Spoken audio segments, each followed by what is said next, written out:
YouTube. We're on YouTube on that. They're pretty close, and that means we have. Makeup with Stephanie. There you go. There's a quick one on that. And it's Tipsy. Should start the clock because we Yes. should be on that. Well, it is Tipsy. I like this one. It goes on clear. It's a lip crush. Lip oil. It goes on clear, and then it ends up turning pink. Stop it. Oh, it matches your ensemble today. It does. So I picked a color coordinating with your clothing. I mean, I guess. I'm pretty impressive, ain't I? You totally are. You said that with so much conviction. Yes. I meant it. I He can doesn't tell. like me, and I have my national days, and this thing is keeping me busy. What's our National days I of love- that. I love our national days. You don't like my national days? One That's it? per day. So you get to do one. Pick one for Wednesday today and one for Thursday. That's it? That's it. Isn't it funny? One. Fridays. got, National like- Day should be special. You know what? I have to agree with you. Can you get the jingle palette up, Maybe. please? Okay. We're going to go with September 2nd, National Blueberry Popsicle Day. Do I get to say one tomorrow? Blueberry Popsicle Day. There's blueberry popsicles? There is. I don't know where. Well, I'm sure you have some. No, I didn't. I've never seen. I don't recall ever seeing blueberry popsicles No? Well, we'll have to make because some. blueberries are kind of on the expensive side. So Blueberries are your thing. We'll have to make you Yes. some blueberry popsicles. September 3rd, tomorrow, is it's U.S. Bowling League Day. are you a big bowler? I'm horrible at it. On the Wii, I'm good, though. But in real life, What is that again? on the Wii, Nintendo Wii, it's like a video game. Video game, I got that down. I'll whoop I mean, anybody. I'm okay, but I never was a big. I mean, I was never a big bowler, September 4th has 7 national days. and you're only going to pick one. Out of 7? Yes. All right, I'm going to put this on Facebook then, because now I'm just depressed. Where's my other mouse?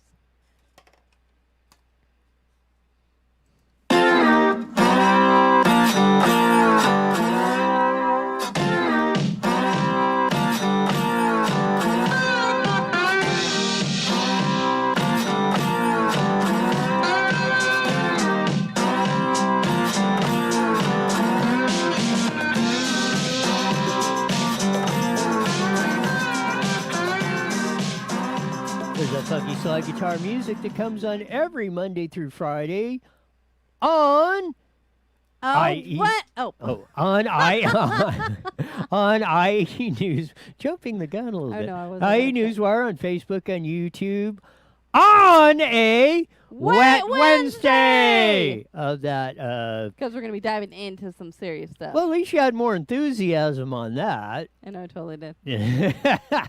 Go back and watch the YouTube one, and you'll find out what we're talking about. Those couple of those 2 or 3 minutes we do on YouTube, I always say I think are some of our best segments we do on that.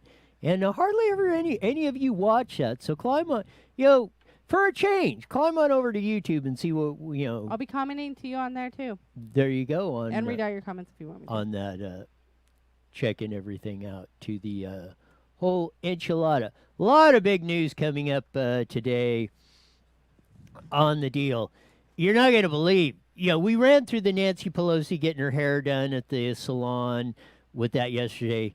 She had a press conference today. You're not going to believe how she's trying to spin this. I mean, I won't go any further because it's almost too bizarre to do unless you actually see that woman say what she did. But I mean, if it came from anybody but Nancy Pelosi or the .000 attention whore that she is on that. Is she? Oh, yes. Oh, God. you can't be Speaker of the House without having somewhat of it. I don't care who you are, without having somewhat of an attention whore complex. But she does it to the max. I mean, on top In of a that, annoying kind of way. oh, extremely. Especially if you have any sort of common sense or decency to you, it will amaze you. Some of the stuff she did. John Deberry, representative of the Tennessee legislature. We're going to get into the video of that. I mean, he sets these rioters right in their place, and good for him on that. I mean, this should be broadcast all over the evening news, everywhere. Everybody should be talking about it. And I bet, I haven't checked the dominant media, but I doubt if they're even. I doubt if they even know the guy exists. But he was very eloquent on the floor of the Tennessee legislature for about 10 minutes. We'll bring you some clips of that coming up. The grandma that does some ass whooping at Don't say what she used. yeah, I gotta won't stay say tuned. what she used on that, but she was in Utah. 73-year-old grandmother is outside on her porch, going on that, and an intruder attacker jumps the fence, comes over to it, and decides. I don't know what he was doing, unidentified according to this, but this KJZZ news report coming on out of Utah. Here we go. I think. Well, wait a second. It's going to the shop now. No, it's going to be. You hit these things and it gives you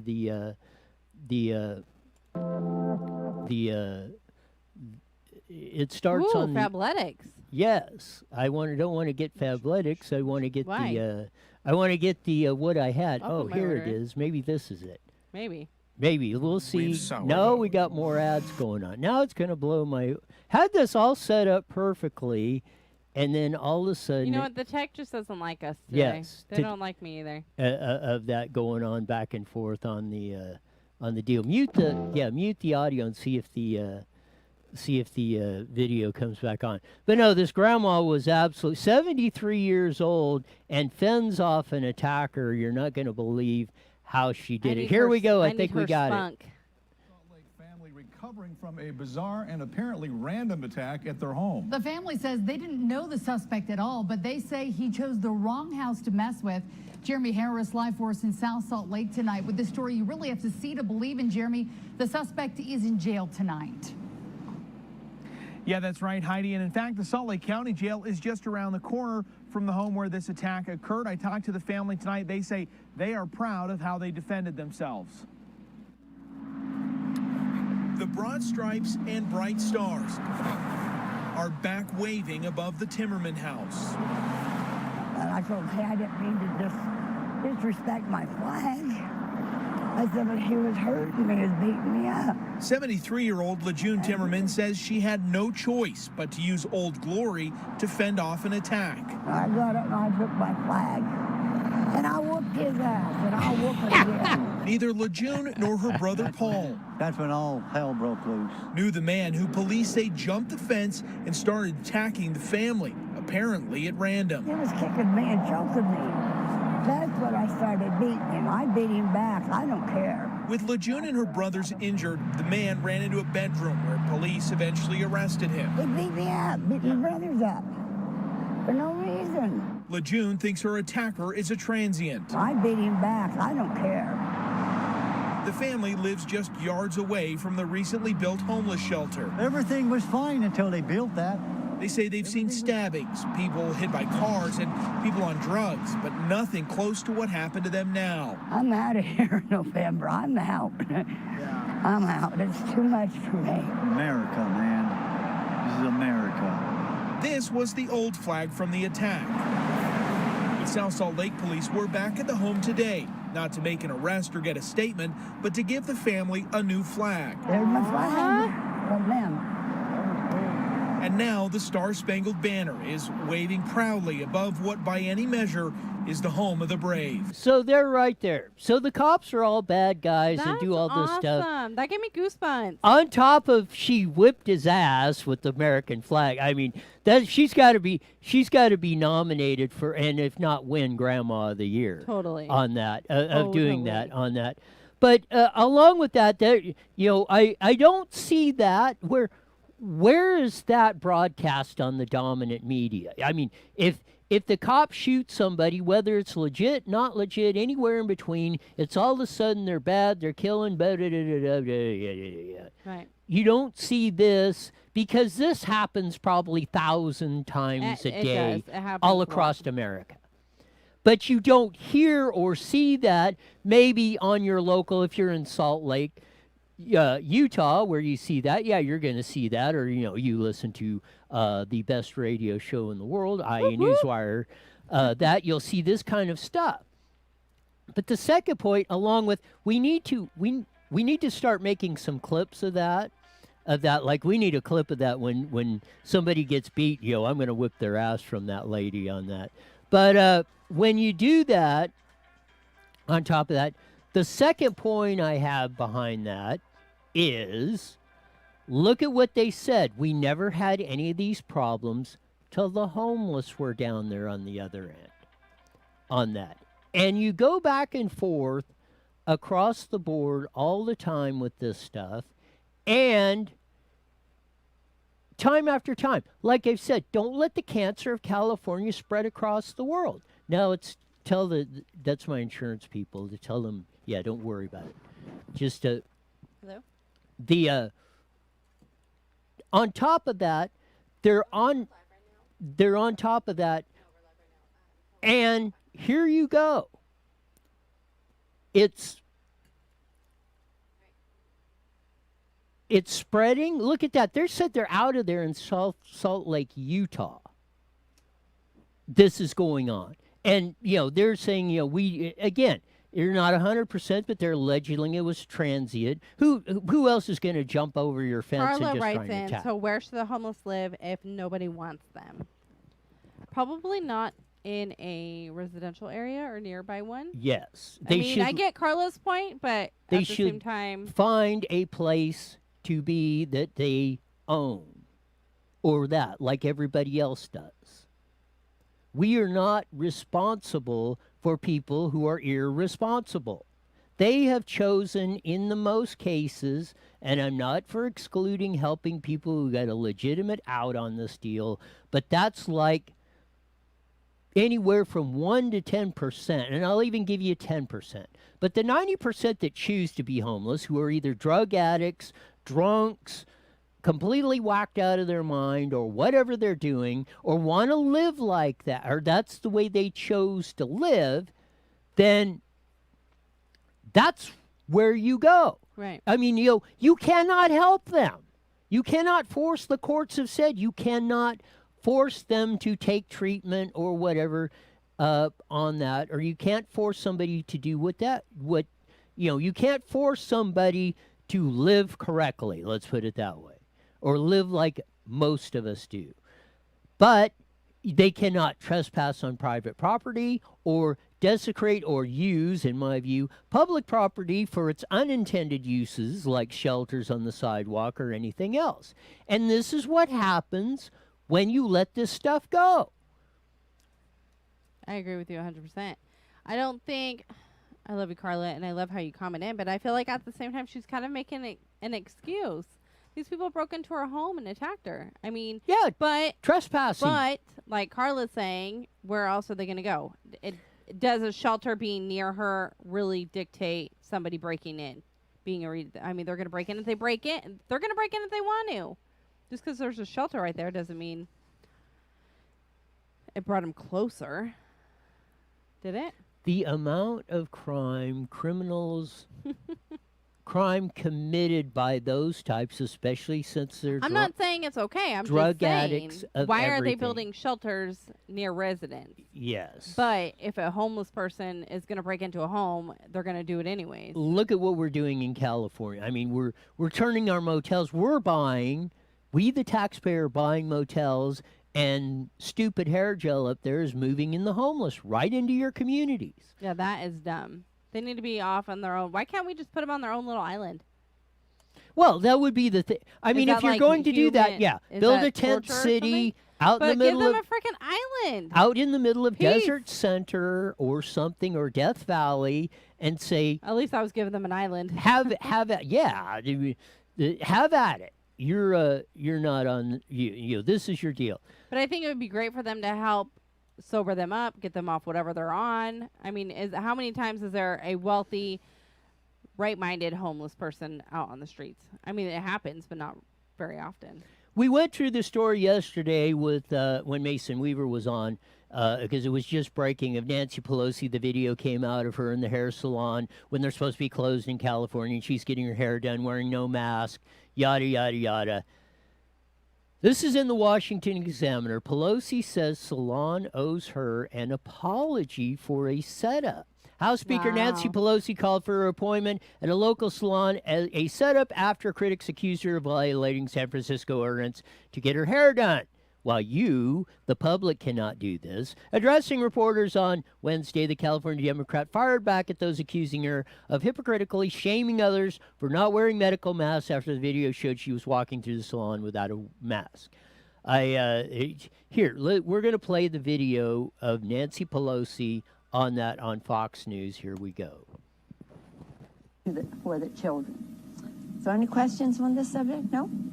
Okay. But if you wish not to be here when they ask other questions, I appreciate that. Otherwise, any other questions? Yes, ma'am.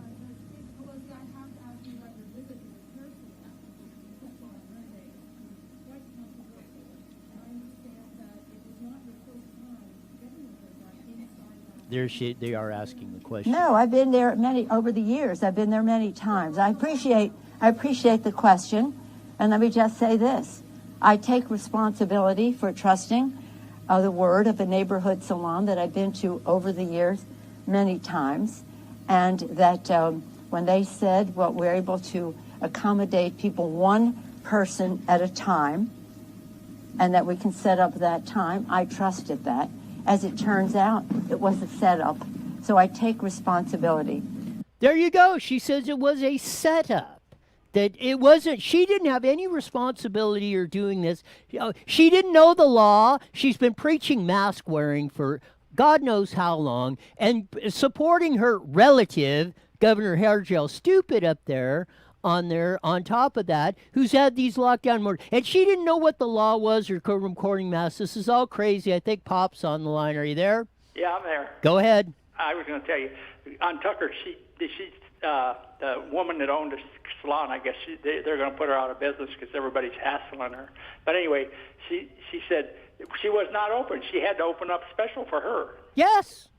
But anyway, I was going to tell you about me and John. We sit there and watch the homeless over there where we have coffee, and everybody brings them wood and everything. Now on the whole damn offering up there, now they got wood, plywood, wood, and everything. We call it the condos now. They're building condos all along. Oh, you drive around. I was driving through Riverside on the freeway, and by 3rd Street where you're going up, you see that same thing. They're right across the freeway and back of one of the office buildings or something. There's like 7 or 8 or 10 of them, and this goes everywhere. Get off the old Rubidoux Boulevard off the 60, and they're right there on the exits and everything. It's and it, like I've said, don't let the cancer of California spread. Look at it's in Salt Lake City, Utah.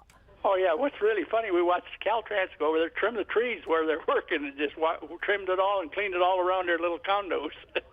Yeah, I mean, can we get any more insane? Yeah, and then people are stopping over there and with their trailers, right? We're going to the dump, and they give them plywood and everything so they can build more stuff. Oh God, yeah. Why don't we escort them over to Home Depot and just say put it on the chart? That'll be next. Oh, I'm sure that'll be next. If that happens, I'm going to be homeless soon. But you know where I go have coffee at every morning. We sit there for an hour and watch all the derelicts sit over there and now they got the bathrooms over there. Got big padlocks on all the bathrooms at the stores over there. The gas. Yeah, because they can't deal with this. listen in. I want to get to John Deberry from Tennessee on that. You'll want to hear this one. Okay, This guy's out. This guy sets the Bye, Bob. rioters. Thanks for calling in. Okay, good enough. I'll let you go. This guy sets the rioters straight. This is John Deberry Jr., Democrat from Memphis, Tennessee. He's part of the Tennessee legislature. This is what he said on the floor of the Tennessee legislature. If I can get it, here we go. But to do the job that they sent us to do. And I rise not to go against or support this legislation. I rise because I continue to hear references to what I saw in growing up in this country and growing up in the state of Tennessee as I walked with my father and worked with my father here in the state of Tennessee, in Memphis, Tennessee, and across this state and across this country, in the middle of what has been referenced to on several occasions, the civil rights movement. And, you know, people continue to refer to this, but I saw it. I saw men and women stand with courage and integrity and class, and they changed the world. They changed the world because what the world could see in them was the lie that was being told about them. I am one of those individuals who walked in back doors because the law said I had to. I'm one of those individuals who rode on the back of the bus, on the back seats that were not cushioned because the law said I had to. I went to the water and drank colored water because the law said I had to. I went to a school where everybody looked like me and the country was divided and segregated because the law said that I had to. So all of these things we continue to refer to are the things that me and my generation lived. We saw it for ourselves. We're not reading it in the history books, but we lived it. I went with my father when he and our neighbor got one of those I am a man signs and went downtown Memphis and watched him stand there proudly with Dr. King and other men and women, black and white, who had enough courage to stand up against what was wrong. And the way they did it, they had on their suits, their shirts, their ties, their hats, and if it was cold, their overcoats. They locked arms and they marched peacefully, and Dr. King stood for that which was peaceful. Because the world took a look at what was happening in Memphis, in Chicago, in Detroit, in Washington, D.C., and all over this country, we changed the entire world. And we changed it because those men and women had enough guts, integrity, enough citizenship and love of country, because my father was a Korean War era soldier, as many of those other men and women were. They didn't beg for anything. They didn't beg for citizenship. They demanded it because they were American citizens who paid taxes, who raised children, who paid house notes and rent, and did everything they were supposed to do so that they could demand from this country and its Constitution those things that they were supposed to have. How did they do it? They did it by standing like men and women of integrity and class and common sense and values. When the riots started and folks started burning stuff down, that's when my father took my arm and we left. We left because that was not what we were there for. That was not what Dr. King was there for. That was not what others who are famous in the civil rights days were there for. This was not peaceful. It was not part of our movement, and it only hurt everything. There you go. Thoughts? I love him. I couldn't agree more. But will anyone listen to that? That's what makes me sad. I mean, a man can put this amazing speech out there, but is anyone really going to hear it? And I really hope that people start opening their ears and listen to that, because he has such a great point. It is. He laid it out. Back in those days, they peacefully protested. They saw a wrong. They went about correcting it, and correcting it the right way. They didn't go out there and loot and pillage and do this and all that under the name of whatever. So all of those that are doing that, today or encouraging it or behind it, And they try to stand behind people like Dr. Martin Luther King or John Deberry Jr. or stuff, are the biggest, maybe even bigger hypocrites than haircut hypocrite Nancy Pelosi. Because that is not what their movement was about or how they went about doing it or advocated. Now, there were ones like that. Back in those days, they took care of the rioters. The police went in there when the Black Panthers or whoever was causing havoc and went in there and stomped it out. It was on. Right. Immediately. Not 3 days later or letting it run for 3 months like they're doing in Portland or whatever, or 3 or 4 weeks like they did in Seattle. They stomped it out. The fight was on. They were defending law and order. That's what happened back then. And that's why the big difference is what you have in what's going on today. But do you think that part of it is that people and children aren't being raised with respect? I feel like a lot. That's like don't get me lacking a lot. started. Don't get me started. But you know on what I the want to 3x5 start though, which I screens. think would be great, is like I want to bring it to maybe a school district to start a program, and I've heard of it before, where men come in and teach little men how to hold the door for women and like things like that, like because that's not being taught anymore. Yes, I think that's a great pro, and for women too.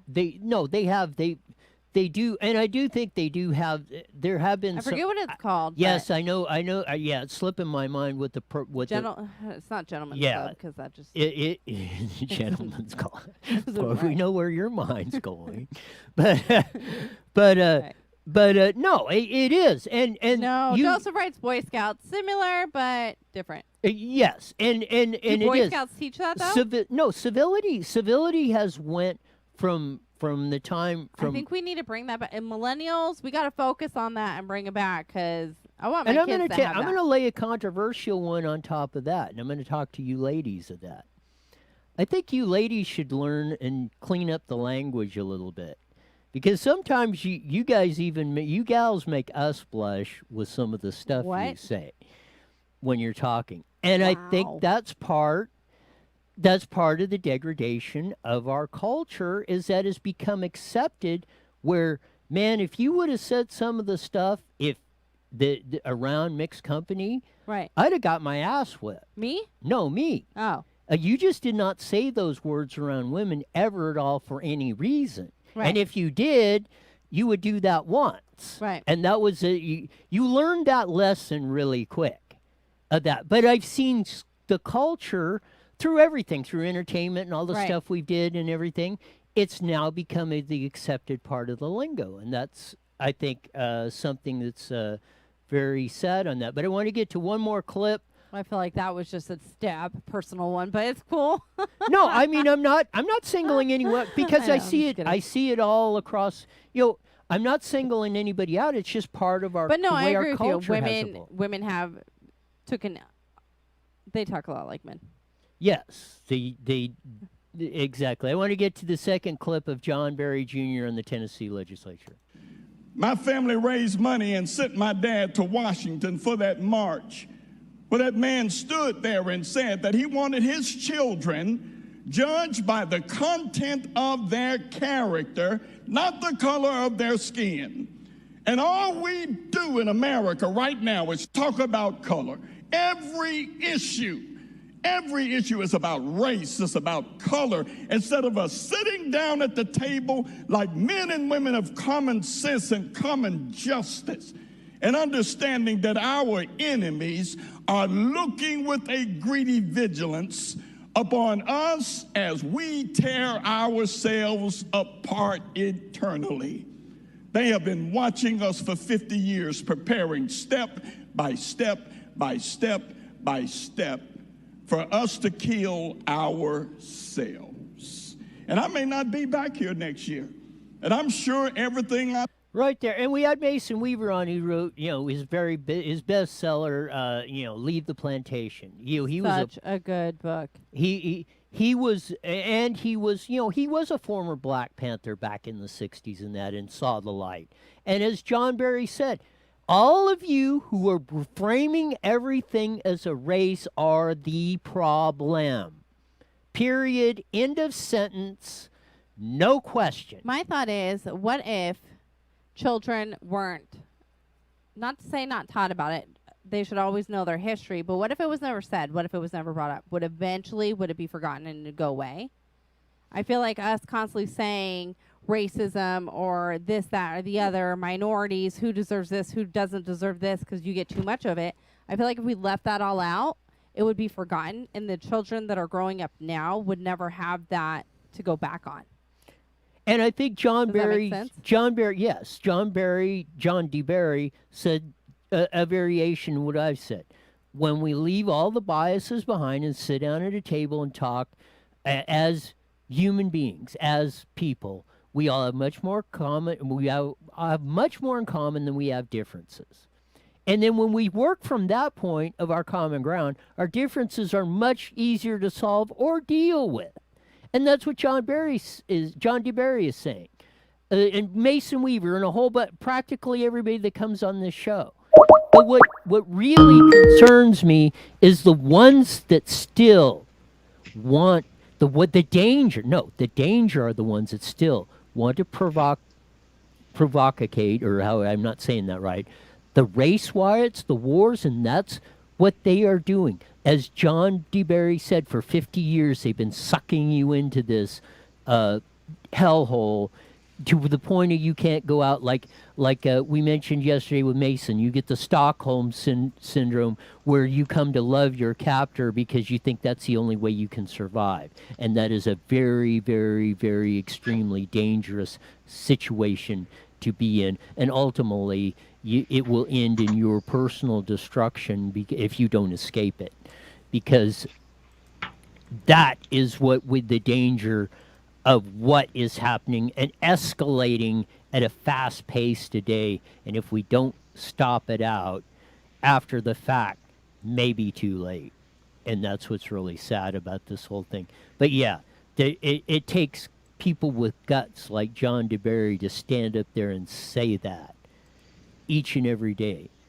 And go up there and say that in front of the legislature. And again, do you see that speech being played on the dominant media? I wonder why it's not. I mean, it's that should things be like what, that need to be an eye opener. I mean, for 1 all minute. races, it's not just one race. Yeah, that would hear that. It's all races. Everyone, Exactly. people need. Especially my children, they're so confused on what all of this is going on in the world and how to act. I mean, we go to the store and them being light-skinned, I mean, they get criticism. I've had people be extremely rude to me before, and I 30 don't seconds. ever support racism or anything like that. It's really heartbreaking to explain it to children.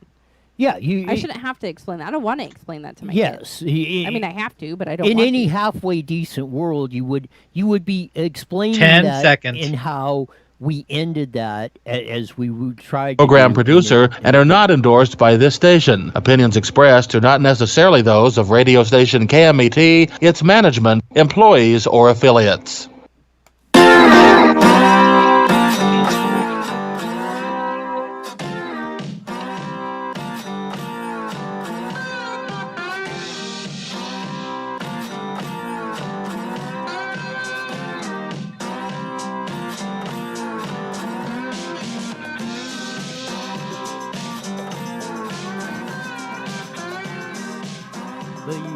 There's that funky slide guitar music. If you're going to do air slide guitar, you want to do like this. Yeah, strum it, and then you have your... Because I didn't want to do that, and then somebody be like, what are you doing over there? They were going to ask that anyway with what you were doing. So whatever. You might as well, at least you could have the comeback that you were doing it properly on that. No, we have a lot of fun on this show on that. Yeah, on that. Just getting As we criticized. come on every Monday through Friday at 5:30, they join us, everyone listening on the Mighty Met 1490 as we come in through the airwaves on Monday through Friday at 5:30, as I said before, on a Wet Wednesday on that of that, and we had a very interesting show. For the start, for those of you that are tuning in on KMET, you might want to go check us out on IE Newswire, the first half hour on IE Newswire and YouTube or Facebook. Along with the grandma that pulled a whoop ass on the intruder allegedly And you homeless gotta see what she person. used. Yes, of that, and see what she used on that. It was amazing of that. I'm nominating her for Grandma of the Year. Me too. Of that. For sure. Princess Pelosi up there, who we brought you on the show yesterday of that on where she was getting her hair cut at the hair salon and nails done and everything illegally, it appears, at a San Francisco salon without any mask on or anything, and yada yada yada. And she got caught because somebody had it on the security tape, and it's been a now famous tape. But now she says the salon owners set her up. Well, Debbie writes in that this place she went to for years and was referred to this place. Her assistant made the appointment, which that's great. But when your nephew is making the laws, like I was telling Carla, because Carla had a lot to say on Facebook. And you're making the laws. That too. At least do it on the down. Like, go to your home. Why isn't that person at your? If she's such a referral or as multi-millionaire Nancy Pelosi, who can have afford it anything at on home. the deal on that of going through there. Yeah, she could afford the most expensive person in the world. You know, she could fly in Gian Di Carlo or something from the south of France to do my hair and nails or whatever on that. And especially, if nothing else, go watch the John Deberry Jr. clips that he said at the Tennessee legislature. He put the rioters and our national scene all into perspective on this of what we should really, really, really be doing on that each and every day. We're trying to hook up with Susan Shelley on the show for that, as we usually do once a week, to have her review her very, very, very poignant columns on that. And that's one thing she's going to talk about is, hopefully, is hair gel, and does he have too much unchecked power across the board on that? And you probably know how I'm going to answer that question, but we will bring on the aforementioned Susan Shelley on that, as she's an editorial writer for the Press Enterprise, San Bernardino Sun, Redlands Daily Facts, Inland Daily Bulletin, and a gazillion more newspapers all across Southern California. But more important to me, Vice President of the Howard Jarvis Taxpayers Association, Susan Shelley. Welcome to the show, IE Newswire Daily with Stephanie and Roy. Hi, Stephanie. Hi, Roy. Great to be with you. We'll get to your column because the unchecked power of Gavin Newsom is just absolutely fascinating, and we've talked a lot about that. But I don't know if you caught the clips of John Deberry Jr. at the he's a Tennessee legislator. He absolutely set the record straight at the legislature on a 10-minute speech on the floor. You go to IE Newswire Daily and click on Facebook or YouTube and click on today's first, about 15 minutes in. I think everyone should watch this. He puts the rioters in his place. He said, I marched as a kid with Dr. Martin Luther King. My dad took me to them. He said, we marched peacefully. We were in our suits and we changed the world. He said, the rioters today are the ones, and he said, it's been a 50-year deal. He said, there's a force behind this. There's an end to the means of that. This destruction and rioting and stuff is not going to change things for the better. It's going to perpetuate making it worse and making us all part of being on the plantation or slaves. What's your thought, Susan Shelley? Well, I certainly agree that what's going on with these riots is not protesting. This is just pure terrorism, to burn down buildings, to paint graffiti on government buildings, to destroy private businesses, to kill people, to take over cities, to take over intersections with armed militiamen, essentially. This is not a protest. This is a riot. This is a violent uprising, which is a threat and a danger to every resident of the United States. This is crazy. Today it's businesses. Tomorrow it could be private homes. What's to stop a mob from going to a residential neighborhood and pulling people out of their homes and saying, this is mine now? Do we have enough cops to stop that from happening? Now, obviously, if we still have the Second Amendment, which we will if Donald Trump is reelected, and otherwise we'll see. If we still have the Second Amendment, you can have a gun in your home, and that will probably deter people from stealing your property in your home if you're there. But what about businesses? Are they supposed to be armed behind the counter, waiting for the rioters to come? This is outrageous.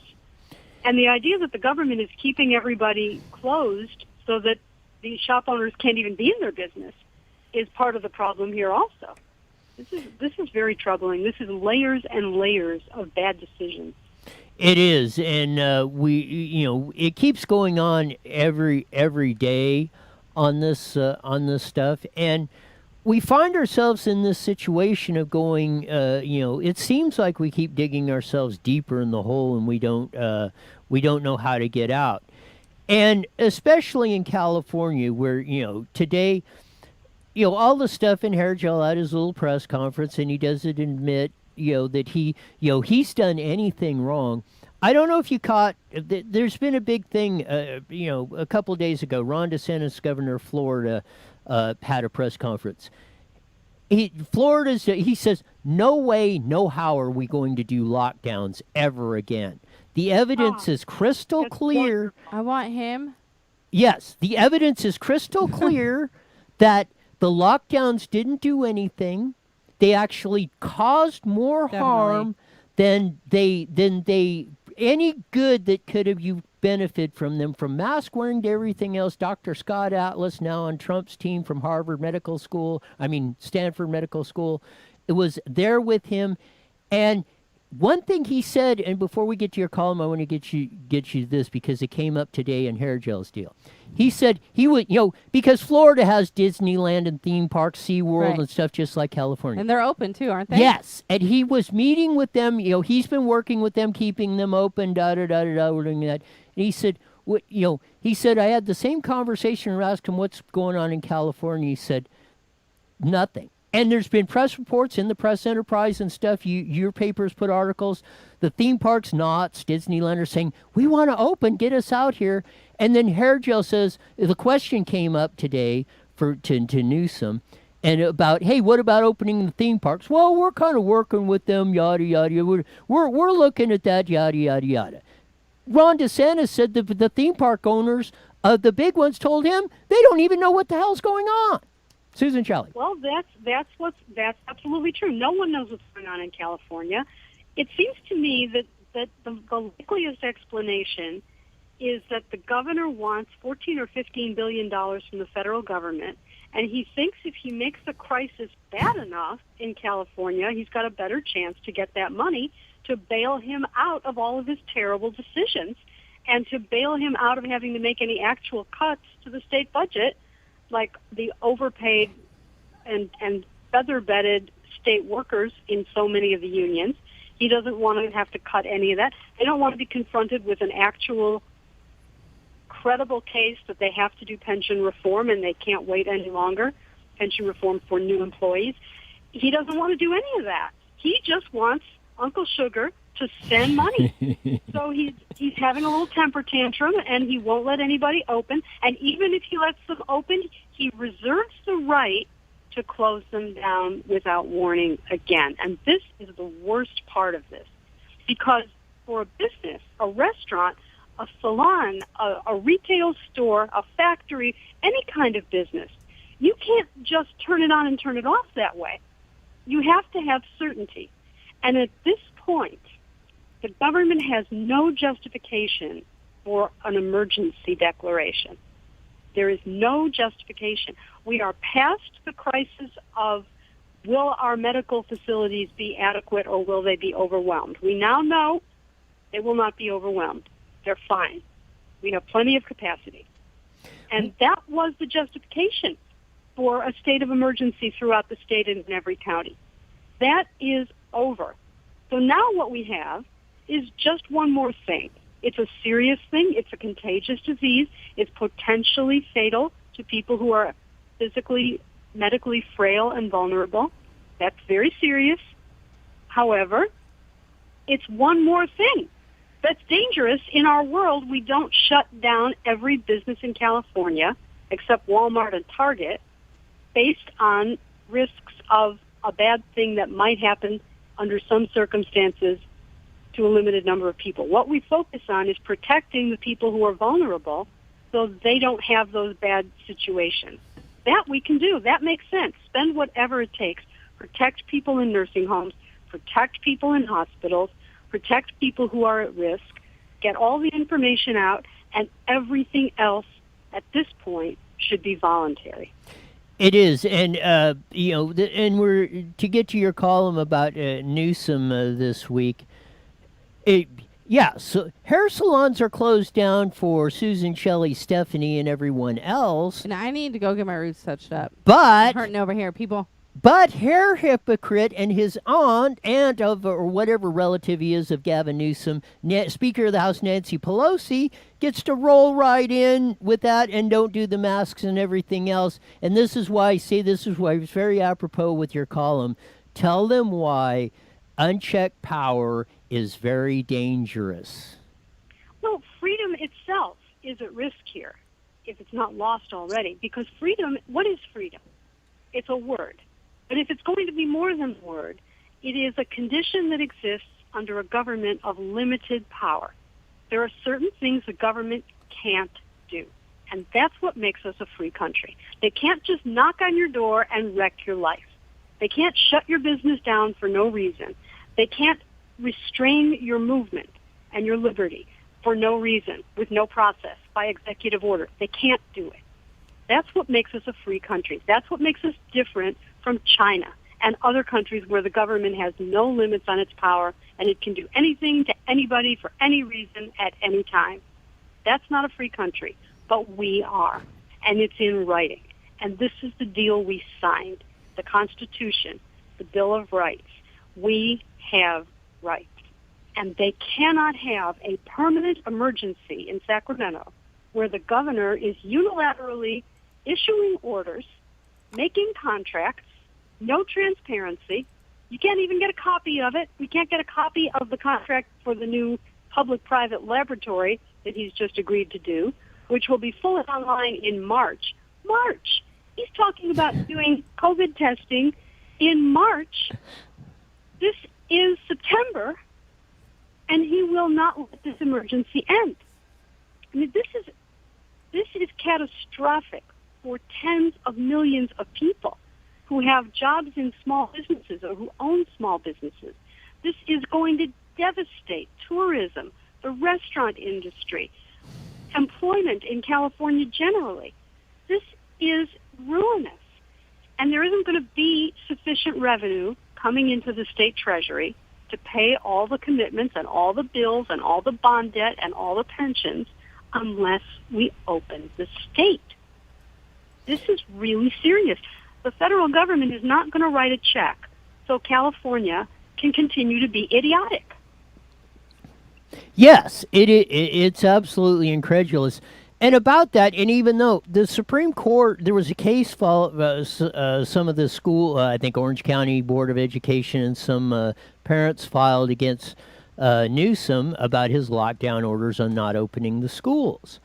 And the Supreme Court, well, he was supposed to have a response to it by Friday, didn't. They extended it to Saturday.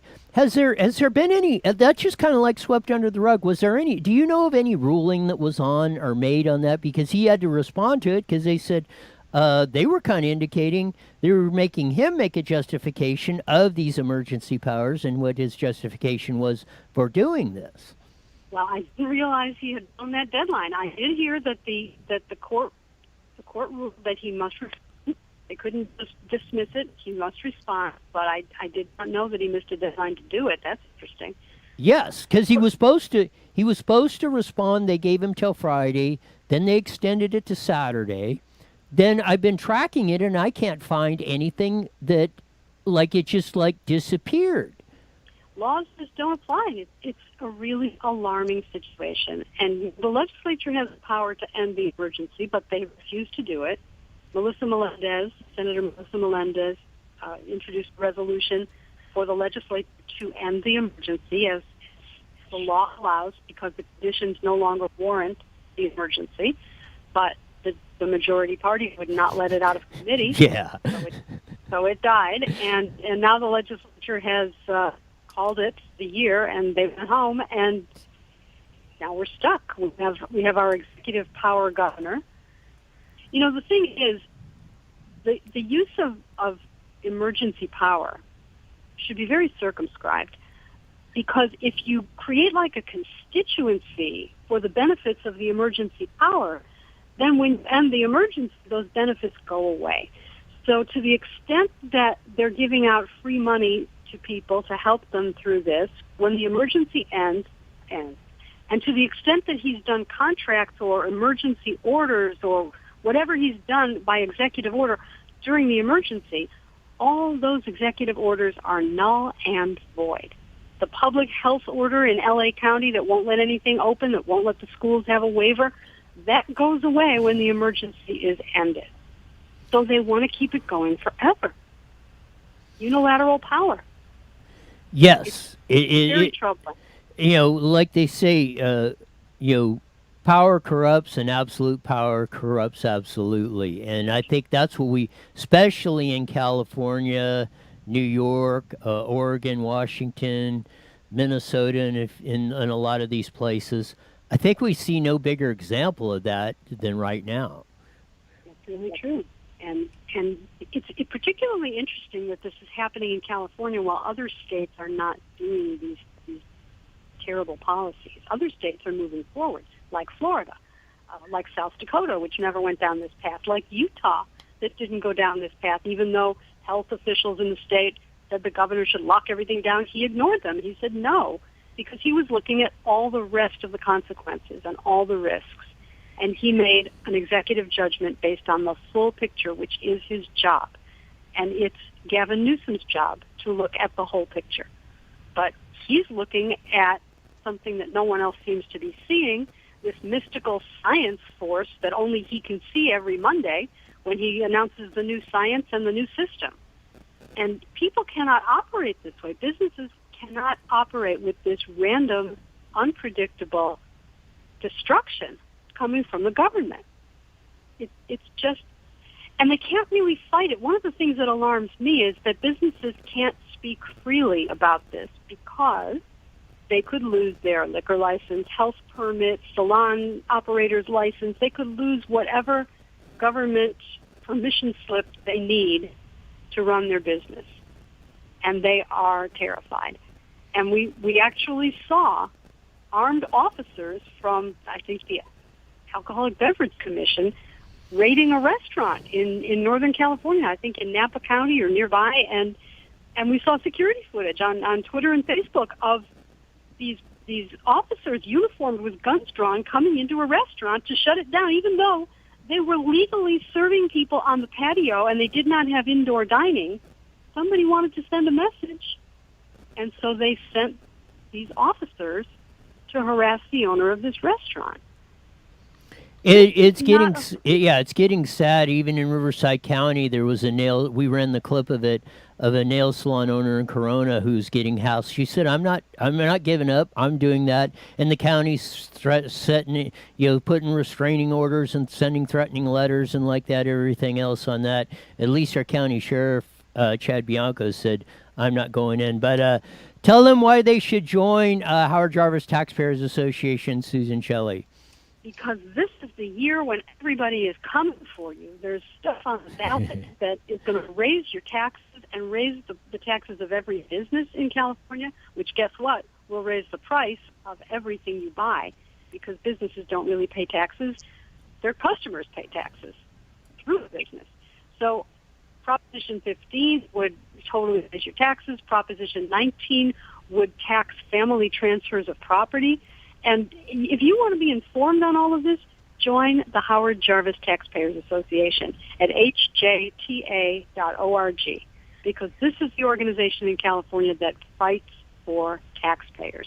And the stronger it is, the better it goes. So it only costs $15 a year to be a full member, but even if you don't want to do that, sign up for the email alerts and stay informed on what's going on in California, hjta.org.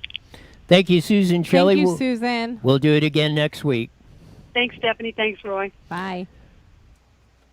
I've been to a lot of city council meetings in my time. You? Yeah, a few of them and all that across the board. Yeah, that's hard to believe, isn't it? Of that. And the one, this is in Lincoln, Nebraska. You get rid of the screen on. Thank you. That one. Of that, yeah. Of that. And this guy steps up to the plate of this, and this is a very interesting one because, sometimes council meetings and government can be boring. But listen to what this guy has to say at the Lincoln, Nebraska City Council meeting. Here we go. Lincoln has the opportunity to be a social leader in this country. We have been casually ignoring a problem that has gotten so out of control that our children are throwing around names and words without even understanding their true meaning and treating things as though they're normal. I go into nice family restaurants and I see people throwing this name around and pretending as though everything is just fine. I'm talking about boneless chicken wings. I propose that we as a city remove the... Excuse me, I'm trying to... Yeah. Excuse me, come on. I propose that we as a city remove the name boneless wings from our menus and from our hearts. These are our reasons why. Number one, nothing about boneless chicken wings actually come from the wing of a chicken. We would be disgusted if a butcher was mislabeling their cuts of meats, but then we go around and pretending as though the breast of the chicken is its wing. Number two, boneless chicken wings are just chicken tenders, which are already boneless. I don't go to order boneless tacos. I don't go and order boneless club sandwiches. I don't ask for boneless auto repair. It's just what's expected. And then number three, we need to raise our children better. Our children are raised being afraid of having bones attached to their meat. That's where meat comes from. It grows on bones. We need to teach them that the wing of a chicken is from a chicken, and it's delicious. I propose that we rename boneless wings in the city of Lincoln. We can call them buffalo-style chicken tenders. We can call them wet tenders. We can call them saucy nugs or trash. We can take these steps and show the country that where we stand, and that we understand that we've been living a lie for far too long, and we know it because we feel it in our bones. Thank you, Andy. Okay, hold it down, please. I would like to just comment here. For the record, that's my son. That was a city I won't take up too much of your time here. There on that. That was awesome. Yes, and he did that to such a stoic, straight, serious face. And when the guy was laughing, he turned him. This is a serious subject on that. I mean, how he pulled that off of that and just doing that straight. I mean, that, you don't often see that, but I got to give him A for style or S for style points. That was on that one. whole thing, yes. No, I want to shout you out on that one. You found a good, funny video. I'm proud. Wow. I know. I was digging his hair too. Yes, he looks like he's straight out of the 60s, 70s Woodstock hippies generation with the haircut and everything of that. I mean, look at pull that up. Well, there's a back, but I mean, this guy could have been in 1969, 70, 71, 72. I mean, that's how most people looked of that. Let's see. There you go. I mean, that other than the tie. I mean, if he kind of reminds me of the guy from Scooby-Doo. Yes, yeah, Shaggy. Yeah. Yes, if he'd had a tie-dye shirt on. Maybe he's going to be that for Halloween. Yeah, we have a Halloween. There you go. If he'd had a tie-dye shirt on, with a Grateful Dead tie-dye shirt, I mean, you would have swore this was in the, in the hippie generation of that. But no, the way he pulled that off so seriously, I mean, I think it was absolutely awesome. That was great. What's your thoughts on that? I always get chicken wings.